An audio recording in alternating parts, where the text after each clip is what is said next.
नमस्कार दोस्तों, इस आध्यात्मिक यात्रा सीरीज का ये डे 1 का पार्ट 2 वीडियो है।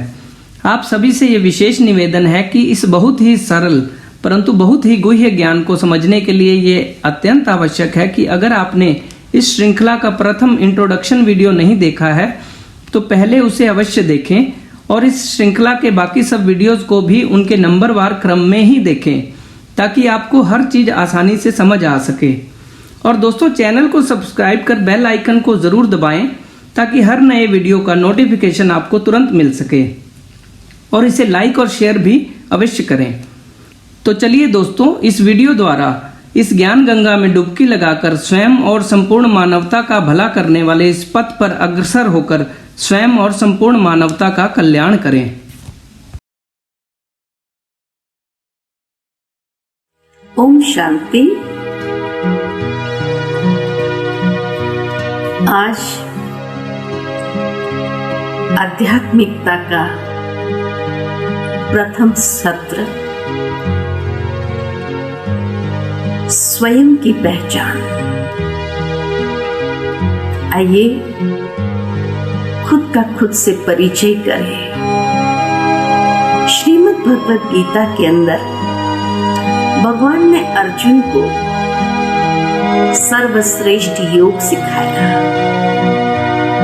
जहां हर अध्याय योग है। योग को आज मनुष्य ने बहुत स्थूलता में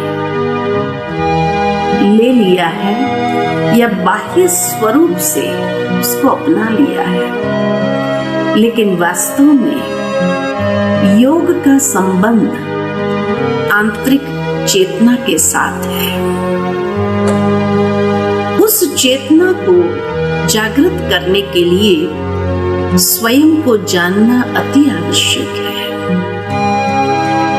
बाह्य स्वरूप से व्यक्ति अपने आप को बहुत अच्छे से जानता है, लेकिन उसके बावजूद भी ये प्रश्न है, know thyself, realize Thai self,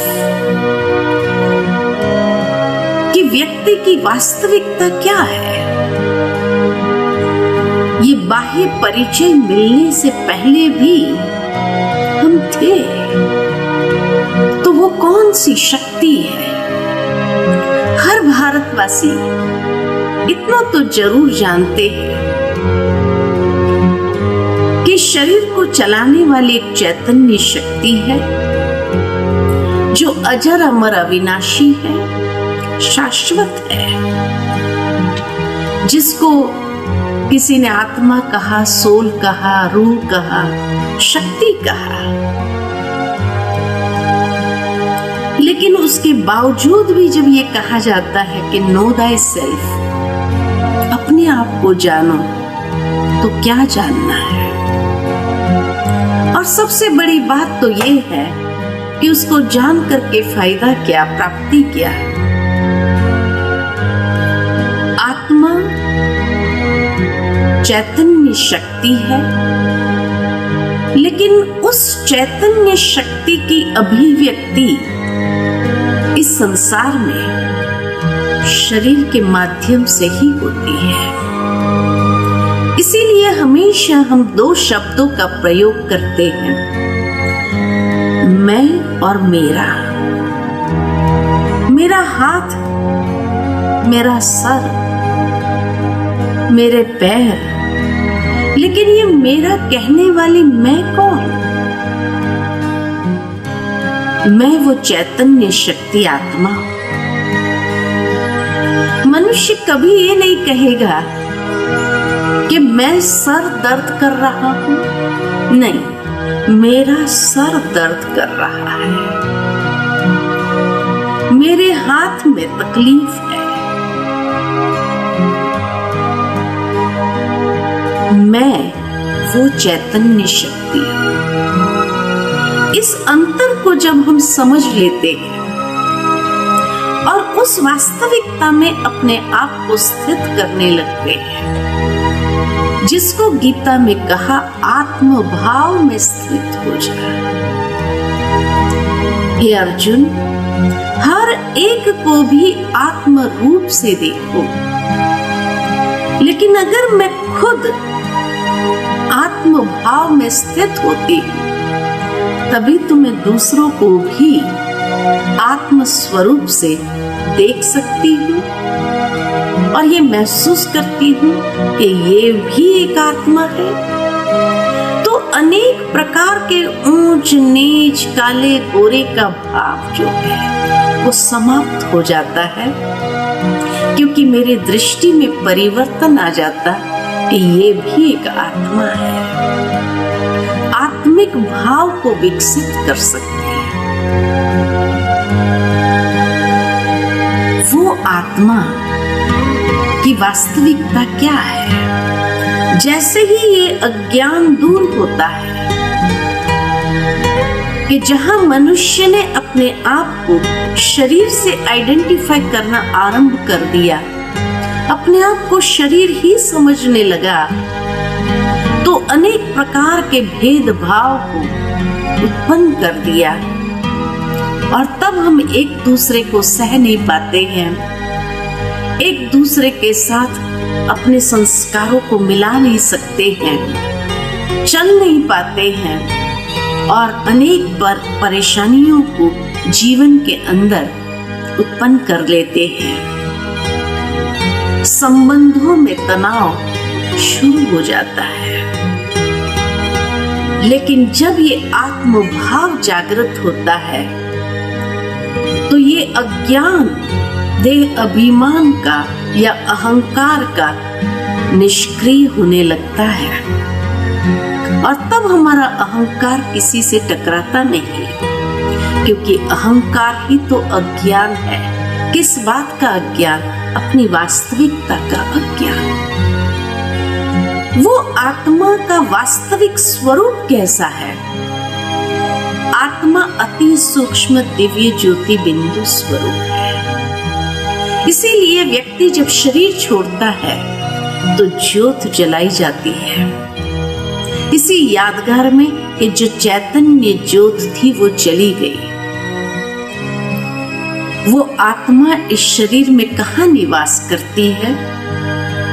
medical science के माध्यम से ये तो पता लगा लिया कि आत्मा का निवास स्थान हाइपोथैलेमस और पिट्यूटरी ग्लैंड के बीच में है, यानी भ्रुकुटी की मध्य से ठीक 2.5 इंच पीछे और ऊपर से 1.5 इंच नीचे। वो है आत्मा का निवास स्थान। लेकिन सरफेस मार्किंग भ्रुकुटी की मध्य में दर्शाया जाता है, जहां हम तिलक लगाते हैं। मंदिर में जाते हैं तो एक प्रथा है कि चमड़े की चीज को बाहर उतारो, अंदर जाकर तिलक लगाओ और उसके बाद भगवान की मूर्ति के सामने जाकर के हाथ जोड़ करके नमन करते हैं। लेकिन इस बात के रहस्य को अगर समझा जाए कि चमड़े की चीज को बाहर उतारना अर्थात ये देह भी एक चमड़ा है। जिस चमड़े का व्यक्ति अहंकार करता है, अभिमान दर्शाता है, वास्तव में उतारना है तो अहंकार के चमड़े को बाहर उतार दो। जिस बात का मनुष्य गर्व करता है, अभिमान करता है, जब भगवान के द्वार में जाओ तो कम से कम उस अभिमान अहंकार को बाहर उतारो। उसके बाद तिलक लगाया, यानी स्वयं को आत्मभाव में स्थित करो और फिर भगवान की मूर्ति के सामने जाकर हाथ जोड़ करके नमन करो। यानी मैं फलाना फलाना नहीं, मैं चैतन्य शक्ति आत्मा, परमात्मा की संतान, परमात्मा को नमन करती हूँ। कितना ऊंचा भाव है।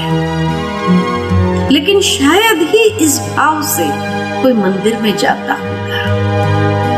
वो आत्मा की वास्तविकता कि आत्मा सतो गुणी है, सतो गुण यानी द एसेंस ऑफ 7 वैल्यूज। आत्मा 7 गुणों का स्वरूप है। वो 7 गुण कौन से हैं जिसकी चाहना हर इंसान रखता है? शांति, सुख, आनंद, प्रेम, ये आत्मा की चाहना है। लेकिन वास्तव में ये हमारी वास्तविकता है, इसीलिए हमारी चाहना है। जिस तरह हर चीज का अपना एक गुण धर्म है। पानी का गुण धर्म शीतलता है, आग का गुण धर्म गर्मी है, तो आत्मा का गुण धर्म 7 गुण है। उसमें सर्वप्रथम आध्यात्मिक ज्ञान है, यानी समझ। उसके साथ साथ दूसरा है पवित्रता। हर इंसान जब इस संसार में आता है तो कितना प्योर एंड इनोसेंट होता है। एक बच्चा जब जन्म लेता है तो कितना इनोसेंट है, पवित्र है। ये उसकी वास्तविकता है। जहां समझ है, पवित्र भावनाएं हैं, उसी संबंध में प्रेम पनप सकता है। तो तीसरा गुण आत्मा का प्रेम स्वरूप है। जहां ये तीनों है वहां शांति है। शांति हमारा गुण धर्म है। और जहां ये चारों बातें हैं वहां जीवन में सच्चा सुख है। इसीलिए आत्मा सुख स्वरूप है। और जहां ये पांचों बातें हैं वहां जीवन की सर्वोच्च प्राप्ति आनंद है। तभी आत्मा को कहा जाता है कि आत्मा सत चित आनंद स्वरूप है। सत्य स्वरूप उसका यही है। 7 गुण चैतन्यता की अभिव्यक्ति और उसमें भी आनंद की अभिव्यक्ति जब ये गुण स्वरूप है तब। और जहां ये 6 बातें हैं वहां आत्मशक्ति, विल पावर है। क्योंकि ये 7 गुण सिर्फ गुण नहीं, शक्ति है। ज्ञान की शक्ति, पवित्रता की शक्ति, प्रेम की शक्ति, शांति की शक्ति, ये सब शक्ति है। तो आत्मा चैतन्य शक्ति है। तो ये 7 उसके गुण धर्म, उसकी वास्तविकता है। लेकिन आज ये 7 गुणों से हम बहुत दूर हो गए हैं और 7 अवगुण आ गए हैं। काम, क्रोध, लोभ, मोह, अहंकार, ईर्ष्या और नफरत।